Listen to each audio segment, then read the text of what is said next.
unique look at a completely different kind of power, the potential of organic waste as a renewable energy source. A fair warning of sorts for those of you either preparing or eating dinner, given the subject matter. Public Media's Inside Energy and Rocky Mountain PBS Dan Boyce explains. John Slutsky has been milking cows since the early 1980s. His professional life rising and falling with what his livestock excrete. And not just from their udders. It's like a buffet for the manure connoisseur. Manure. The dirty, dark side of working with these adorable Holsteins is the enormous logistical challenge of dealing with waste. Slutsky considers himself an environmentally conscious guy, so he worries about all the methane produced as that manure breaks down. Then the whole methane thing and greenhouse gases, all of that is more important to many in our industry. If only he lived about 50 miles southeast. This is Heartland Biogas, a new facility bringing in truckload after truckload of manure from nearby dairies. All of the buildings and pools here add up to what's called a digester. You can think of the digester the same as your own guts, if you can.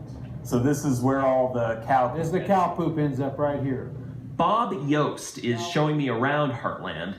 What's brought in gets liquefied, cooked up, and mixed together, speeding up the production of methane. And here, they actually want methane. With a little more refining, that methane becomes chemically identical to the natural gas drilled from underground. The gas produced here goes straight into a pipeline on site, just like any other natural gas. It's injected into the pipeline, and then it's delivered to anywhere in the country. Destructive greenhouse gases that would be escaping into the atmosphere anyway, going to good use. Dairy farms have been building digesters for years, but the technology is advancing and diversifying. It turns out the way to get the most methane from your digester is to have a mixture of manure and food scraps. I got the turkey bacon block burger. That's where restaurants like Denver's Park Burger come in. We do have a couple of gray recycling bins, as well as bins with no bag, which is our composting setup. General Manager TJ McReynolds pays a little bit more for composting services on top of his trash bill. He thought it would all end up as mulch somewhere. Never once had I even considered it being used for natural gas. Hundreds of Colorado restaurants, schools, and groceries have begun sending their scraps to Heartland.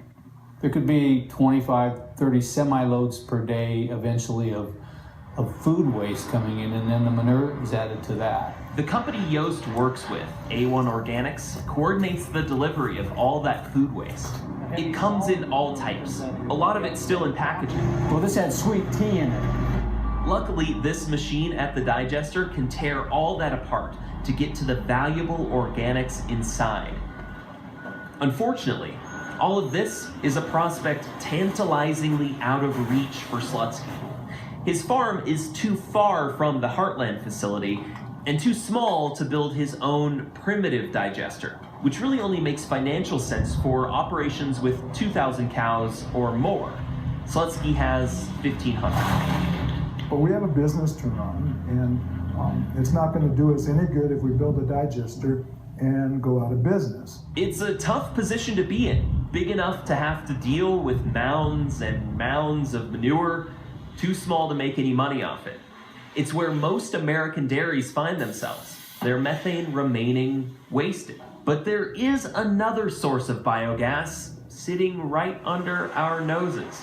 This is what 8 million gallons of sewage a day looks like. Yes, human waste can also be turned into power. We're at the wastewater treatment plant in Grand Junction, Colorado, and that distinctive smell of sewage is starting to smell like money to manager Dan Tonello. The plant has had a digester for decades, but most of the methane used to be flared off into the air. Not good for the environment and a waste of a wonderful resource. So the city spent just under $3 million for the natural gas refining equipment, and rather than just putting it into a pipeline or generating electricity with it, Tonello had another idea. In the evening, when the trucks are done with their routes, they hook up, fill up. Grand Junction has been replacing an aging fleet of garbage trucks and buses with natural gas vehicles, fueled mostly by the human-sourced gas from the treatment plant. Tonello says Grand Junction is the first city in the nation to do that. We're looking at hundreds of thousands of dollars a year being saved by implementing this process. That's a model for small wastewater treatment plants anywhere in the country. Joanna Underwood works with Energy Vision, an environmental group which promotes the use of this renewable natural gas. She says using biogas to run a fleet of vehicles is the most efficient way to use a digester. Every time you convert a bus fleet or a refuse truck fleet or a produce delivery fleet to renewable natural gas, you've had a huge impact. Because more often than not, those natural gas vehicles are replacing older, more polluting diesel trucks. Underwood says if all the organic waste in the country were gathered from dairies, food producers, and sewage plants, current technologies could produce enough natural gas to replace about half of the diesel fuel used in the U.S. transportation sector. And wastewater treatment plants could provide as much as 12% of the nation's electricity, turning waste into a serious powerhouse. For the PBS NewsHour, I'm Dan Boyce reporting from Grand Junction, Colorado.